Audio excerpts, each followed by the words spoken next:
Assalamualaikum warahmatullahi wabarakatuh. Assalamualaikum warahmatullahi wabarakatuh. Assalamualaikum warahmatullahi wabarakatuh. Pengertian kalimat efektif. Satuan bahasa kalimat secara tepat harus mewakili gagasan, perasaan penulis dan harus pula dimengerti oleh pembaca sebagaimana dimaksud penulis. Contoh kalimat efektif: adik mengemudi sepeda. Pengertian kalimat non-efektif. Kalimat yang tidak hemat atau kalimat menggunakan dua bentuk yang maknanya sama. Contohnya kalimat non-efektif, taman itu merupakan adalah tempat kesukaannya. Unsur-unsur kalimat efektif ada 5. 1. Subjek adalah bagian kalimat menunjukkan pelaku atau benda, misalnya ayah, Wati, Budi. 2. Predikat adalah bagian kalimat melakukan tindakan, misalnya membaca, memasak, mencuci. 3. Objek adalah bagian kalimat yang melengkapi predikat, misalnya membaca koran. 4. Pelengkap adalah kalimat yang melengkapi unsur-unsur lainnya, misalnya pelengkap objek. Saya membeli buku yang baru diterbitkan di toko buku. Yang terakhir, yang kelima, keterangan adalah sebagai penambah keterangan dalam sebuah kalimat. Misalnya keterangan waktu, kemarin, besok, bulan, tahun depan, dan lain-lain. Keterangan tempat, di rumah, di toko, di perpustakaan. Ciri-ciri kalimat efektif. 1. Kecermatan dan kesatuan. Dilakukan agar kata yang digunakan sesuai dengan konteks kalimat dan tidak menyinggung pihak-pihak tertentu. 2. Kehematan kata. Kata-kata yang digunakan pada kalimat ini dipakai sesuai dengan keperluan, konteks yang hendak disampaikan dari kalimat efektif. 3. Kelogisan makna. Makna yang terkandung dalam kalimat efektif mesti dapat diterima oleh nalar sehat. 4. Kesatuan atau kepaduan kata. Keterkaitan kalimat antar satu dengan yang lainnya sehingga membentuk sebuah kalimat yang padu dan mempunyai struktur yang saling berhubungan. 5. Ketegasan makna. Bahwa makna yang terkandung di dalam kalimat efektif jelas dan dapat dipahami oleh orang lain. Struktur kalimat efektif. Struktur adalah susunan. Ada 2, wajib dan tidak wajib. Wajib, SPO. Misalnya, Wati mencuci piring. Kedua, tidak wajib, yaitu dalam penambahan pelengkap dan keterangan. Misalnya, SPO pelengkap, Mayang mendongengkan anak kecil cerita si kancil. SPO keterangan, Fitri menyapu lantai di pagi hari. Ini saya akan menjelaskan tentang persyaratan kalimat efektif. Di sini persyaratan kalimat efektif itu ada 7. Yang pertama, fungsi gramatikal. Fungsi gramatikal dikenal dengan istilah subjek, predikat, objek, dan keterangan. Di sini, subjek adalah fungsi kalimat yang menandai apa yang dinyatakan penulis. Predikat. Predikat adalah fungsi kalimat yang menandai apa yang dinyatakan oleh penulis tentang subjek. Objek. Objek adalah kata kerja aktif dan kata kerja pasif sebagai hasil perbuatan. Dan keterangan. Keterangan itu untuk melengkapi fungsi subjek, predikat, objek atau fungsi semua unsur dalam kalimat. Persyaratan kalimat efektif yang kedua yaitu kepaduan atau koherensi dalam kalimat. Di sini kepaduan atau koherensi itu adalah hubungan timbal balik atau hubungan kedua arah di antara kata atau frasa dengan jelas, benar, dan logis. Contohnya, contoh kalimat tidak koherensif. Pelaksanaan seminar itu karena jalan macet harus ditunda 1 jam kemudian. Pembetulan kalimat yang koherensifnya, karena jalan macet, pelaksanaan seminar itu ditunda 1 jam kemudian. Yang ketiga, kehematan kalimat.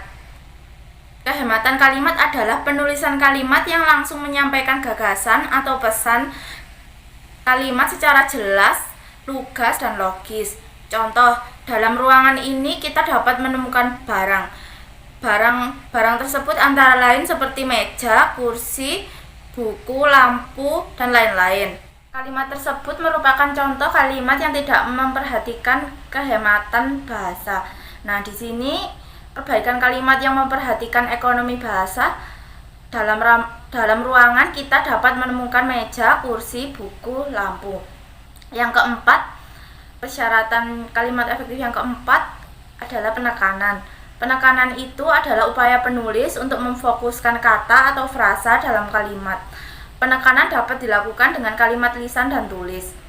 Yang kelima, kesejajaran, yaitu upaya penulis merinci unsur yang sama penting dan sama fungsi secara kronologis dan logis dalam kalimat.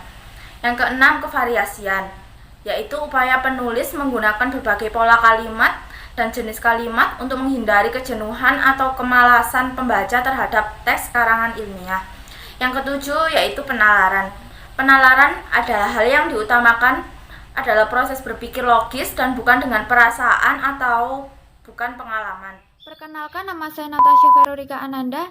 Di sini saya dari kelompok 4. Saya akan menjelaskan tentang jenis-jenis kalimat. Berdasarkan pengucapannya, kalimat dibedakan menjadi dua. Yang pertama adalah kalimat langsung. Yang kedua adalah kalimat tidak langsung. Yang pertama, kalimat langsung. Kalimat langsung adalah kalimat yang secara cermat menirukan perkataan orang lain. Contohnya, saya gembira sekali. Awal dan akhir kalimat ditandai dengan tanda petik 2 di atas. Kata ayah, karena kamu lulus ujian. Karena kamu lulus ujian itu awal dan akhir kalimat juga dikasih tanda petik 2. Yang kedua adalah kalimat tak langsung. Kalimat tak langsung adalah kalimat yang menceritakan kembali ucapan atau perkataan orang lain. Contohnya, ibu berkata bahwa dia senang sekali karena ia lulus ujian. Awal dan akhir kalimat tidak perlu dikasih tanda petik 2 di atas. Berdasarkan jumlah frasa atau struktur gramatikal, jenis kalimat dibedakan menjadi dua. Yang pertama adalah kalimat tunggal. Yang kedua adalah kalimat majemuk. Yang pertama adalah kalimat tunggal. Kalimat tunggal adalah kalimat yang memiliki suatu pola atau klausa yang terdiri dari satu subjek dan satu predikat. Contohnya, Ika sangat rajin. Ika termasuk subjeknya, sangat rajin termasuk predikatnya. Yang kedua, kalimat majemuk. Kalimat majemuk adalah kalimat yang terdiri dua atau lebih kalimat tunggal yang saling berhubungan baik koordinasi maupun subordinasi. Berdasarkan isi dan fungsinya, jenis kalimat dibedakan menjadi 4. Yang pertama, kalimat perintah. Yang kedua, kalimat berita. Yang ketiga, kalimat tanya. Yang keempat, kalimat seruan. Yang pertama, kalimat perintah. Kalimat perintah adalah kalimat yang bertujuan memberikan perintah kepada orang lain untuk melakukan sesuatu. Contohnya, jangan membuang sampah sembarangan. Akhir kalimat dikasih tanda seru, karena berhubung itu kalimat perintah. Yang kedua adalah kalimat berita. Kalimat berita adalah kalimat yang isinya memberikan sesuatu informasi. Contohnya, nenek akan pulang dari Bandung besok pagi. Yang ketiga adalah kalimat tanya. Kalimat tanya adalah kalimat yang bertujuan untuk memperoleh informasi atau reaksi yang diharapkan. Contohnya, mengapa gedung ini dibangun tidak sesuai dengan desainnya? Akhir kalimat dikasih tanda tanya karena berhubung ini kalimat tanya. Yang keempat, kalimat seruan. Kalimat seruan adalah kalimat yang digunakan untuk mengungkapkan perasaan yang kuat atau yang mendadak. Contohnya, aduh, pekerjaan rumah saya tidak terbawa. Seperti itu. Berdasarkan unsur, jenis kalimat dibedakan menjadi dua. Yang pertama, kalimat lengkap. Yang kedua, kalimat tak lengkap. Yang pertama, kalimat lengkap. Kalimat lengkap adalah kalimat yang sekurang-kurangnya terdiri satu buah subjek dan satu buah predikat. Contohnya, Mahasiswa berdiskusi di dalam kelas. Mahasiswa termasuk subjek, berdiskusi predikat di dalam kelas keterangannya. Yang kedua, kalimat tak lengkap. Kalimat tak lengkap adalah kalimat yang tidak sempurna yang hanya memiliki subjek saja atau predikat saja atau objek saja atau keterangannya saja. Contohnya seperti selamat sore, selamat malam, selamat pagi. Berdasarkan susunan subjek dan predikat, jenis kalimat dibedakan menjadi dua. Yang pertama, kalimat versi, dan yang kedua adalah kalimat inversi. Adalah kalimat versi. Kalimat versi adalah kalimat yang disusun dari unsur-unsur kalimatnya sesuai dengan pola kalimat. Contohnya, penelitian ini dilakukan mereka sejak 2 bulan yang lalu.